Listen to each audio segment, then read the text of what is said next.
দেখো বন্ধুরা, আরেকটা নতুন রেসিপি নিয়ে তোমাদের সামনে হাজির হয়েছি। জলপাইয়ের আচার। জলপাইটাকে প্রথমে দেখো এভাবে চাকু দিয়ে কেচে নিতে হবে। দেখো আমি কেচে রেখেছি এখানে।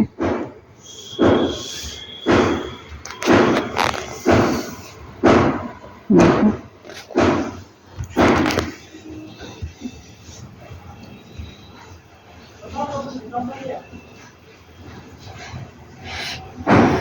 তারপরে এটাকে চিনি দিয়ে মাখিয়ে রাখো। ভিনিগার থাকলে তোমরা ভিনিগারও দিতে পারো। আমি ভিনিগার নেই আমার ঘরে, এখন আমি চিনি দিয়ে মাখাবো। ভিনিগার সামান্য অল্প দিলেই হয়, না দিলেও হয়। মোটামুটি এখানে 500 গ্রামের উপরে চিনি জলপাই আছে, তো 400 গ্রামের মতন চিনি লাগবে আমার।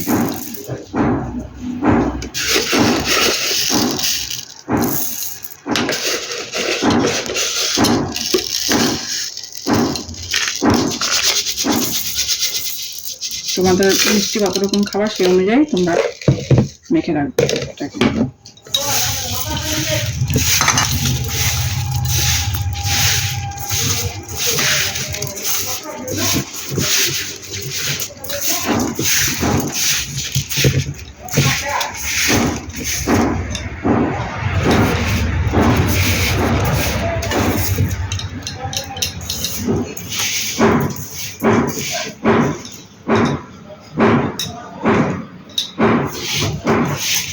তো জলপাইটা মোটামুটি 1 ঘন্টা ভেজানো হয়ে গেছে আমার।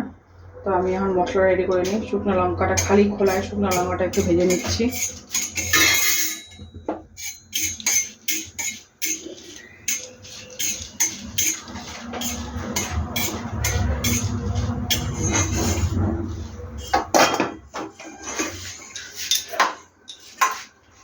তারপরে কি কি মশলা দিলাম দেখে নাও। লঙ্কা বাটা কি দেখো মশলা দিচ্ছি আমি। মৌরি, পাঁচফোড়ন, মেথি আর সাদা জিরে। যেহেতু আমার কাছে ধনিয়াটা গোটা ছিল না, তো ধনিয়াটা আমি গুঁড়াটা ভেজে রেখেছি অল্প। তো এটা শুকনো খোলায় ভেজে নিচ্ছি।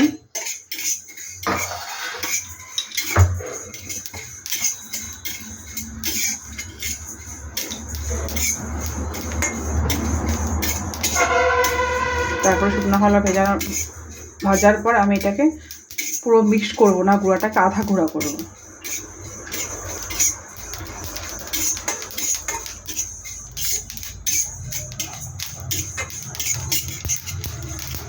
বন্ধুরা, গুঁড়া করে নিলাম আমি মশলাটাকে, যে আধা গুঁড়া।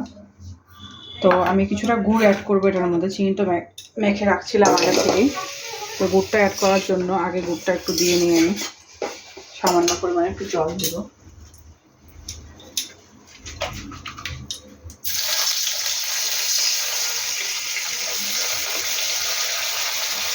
একটু গুড়টা জাল করে নিতে হবে, না গুড়ের একটা স্মেল করে।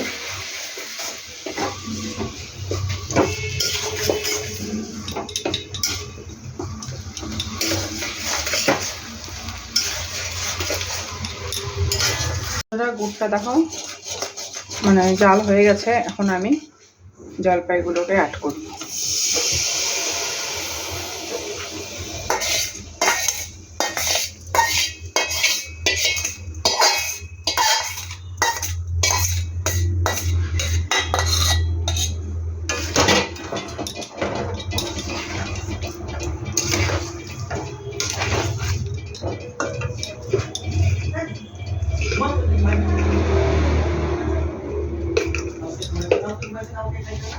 টেস্ট অনুযায়ী লবণটা দিচ্ছি।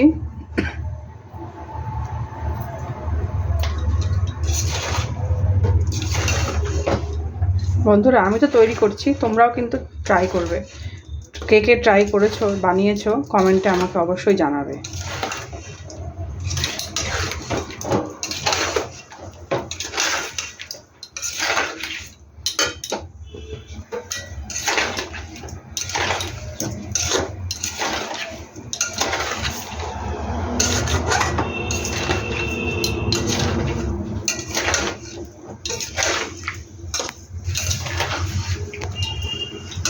এখন কিছুটা মশলা অ্যাড করব।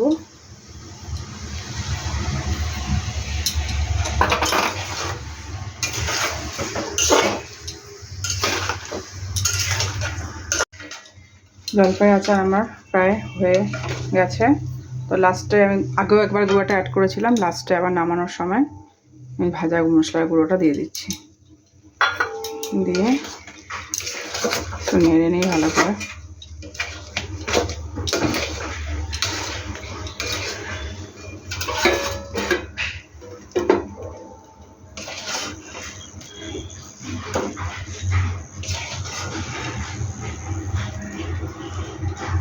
তোমরা কিন্তু অবশ্যই বাড়িতে ট্রাই করো।